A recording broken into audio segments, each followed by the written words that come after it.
Her lips which whisper like reeds on the wind, wet with moisture sprung from a well deep within, whispers like the petals of an iris, the reedy blossom which weathers and is not trodden down for long. Yeah, fate's intertwining.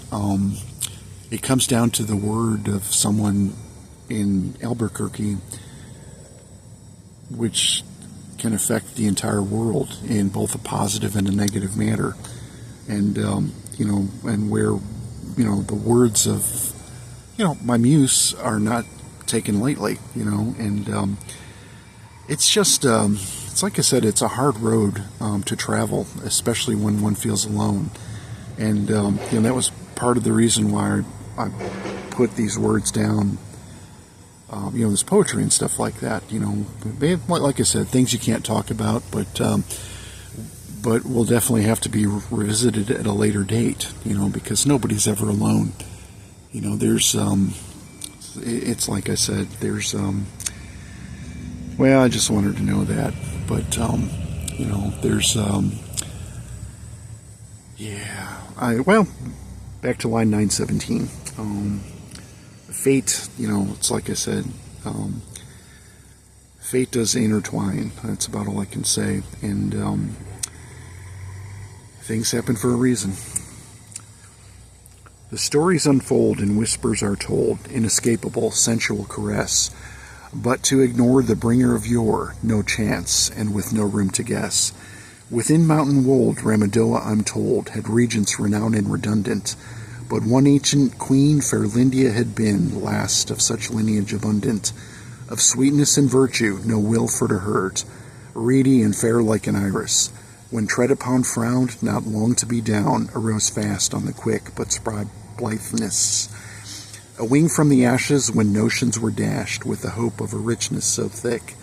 A light with an ire twould span stoutest mire, what feast prepared long and or quick. What plots for to smash, what fiends for to dash, abominations, what minds were to hatch, what woes for the day to be held at bay with a wit few of deviousness could match. Her men were quite tall, in virtue not small, compassionate fierceness the standard. Fight hard and love harder, and thought be much smarter than thine enemy and all of their kindred. The queen was pursued by various suitors, all of a worthiness and stature, who dazzled with niceties and pandered refinery for conquest, then she would not matter. Her will for to break comes easier with age, resisted she did, all but one.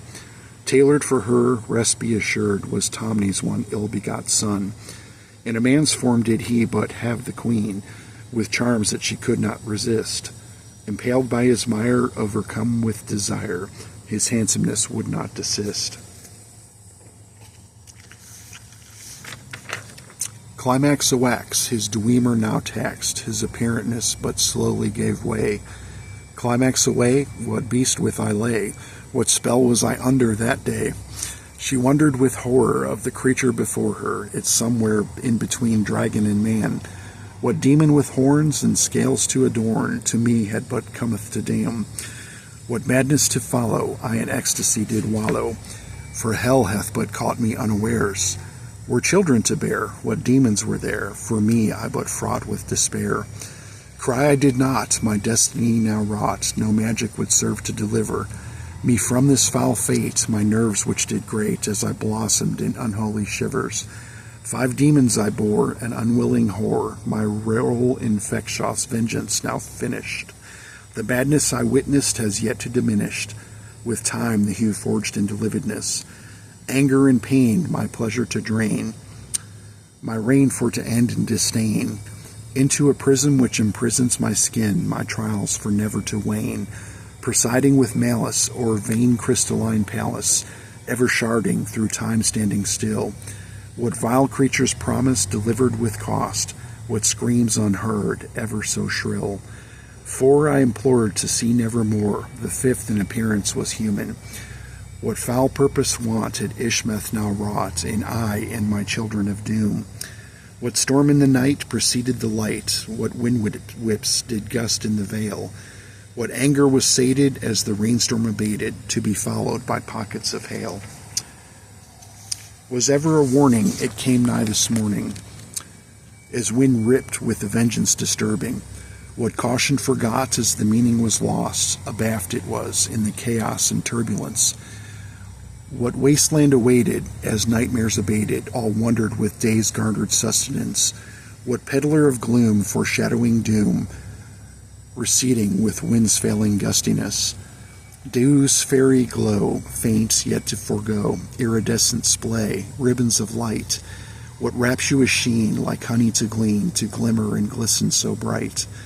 The archers were fine to be left behind, to trouble the burdenous steeds, alert for alarm and abstinence of harm, but boredom for sure-footed breeds. A flurry of grass and embolic pass, sweet blossoms of donkey's delight. A swell of green situated between walls billowy, what archaic plight. When lava aglow the earth here did know, a tiller of wide molten channel, worn from time's ancients, what tongues yet awaited to shelter the voluptuous meadow. What skeletal frame of volcano now tame, what plunder, earth once above, now below. Caspensia's cave, the secret we crave, what plunder within would we know. The base of the fountain we call Jackal Mountain, poured forth like dry porridge of fire. What vaults lie below in halls long ago were covered in volcanic mire. The entrance was plain like lost wax domain, burnt out by wind, rain, and time. Investments to show, haps not to be known, scattered like dust of the mind. A hole for large rabbits through composting granite, which crumbled, resembling sandstone. The color of rust, fine was the dust, like the lice of a blade-needing hone. Grotesque transformations, what wind-whipped formations, curves sensual, yet twisted in agony. Worse than the bunk any artist might sculpt, with awe and affinity for pageantry. Rongerous caryatids, what omen to bid, was trophy or glyph but implied. Ill at unease with device yet unseen, with caution we ventured inside. Our torches abright with nebulous light, the cavern within became apparent. Roundish in shape, with chasm agape, spanned once by a passage uninhibited. What holes were to say, beneath where they lay, our feet with our path somewhat limited. But speak, for they could, the holes filled with wood, an enchantment thus with we were gifted. What trick of the mind, but posts on this side, what vision of kind unbehest, a post for to grope with lariat of rope, no kindness returned for to guess, what defensive measure thus lacking in leisure, a crevasse to be spanned but one way, were posts to resume their place I'd construe, conjured forth, not left for decay. From cave to the rear, what purpose so clear, to limit thy enemy in transit? What steps do we share, concerns unaware? Was this Caspensia, or the work of but bandits? Claudia's glissade, what plunge for to dodge, as she slid down the craggy cliff face. To a ledge not quite narrow, indeed with great peril, where vaulted she, exuding fell grace. Vicinity of flaunt, an effluent jaunt, atop opposite face she then scrambled. In crumbling stone that 3 spikes alone would secure the rope, thus she had gambled. Hand over hand they traversed the span, one by one, foot over foot. But could the rope take Armando's great weight, armor and shield of plate for to boot? Barely it held, no fall to befell the paladin, ere short on luck. The chasm now crossed with lives not yet lost, rope taut, no chafe for the pluck, for to pluck. Yeah, like strings on a bass, chafe. Yeah, you got it. 2 passages be across chasm to see, one opposite, one off to the right. What passage ignored on hindsight of gorge, in the shadows it shied from the light. Sly on the right, quite narrow and slight, the direct path seemed far more inviting. Straight down it had led, beneath the lava bed, to a shaft, damp, cold, and biting. A difference in nature of color and texture, in the caverns the magma capped over. An eerie descent, the path led direct, to a realm made of stone far, far older. Near round in place, it opened to space. The shaft had no bottom apparent. Dropped from the summit, the torchlight did plummet, revealing webs the dark took for transparent.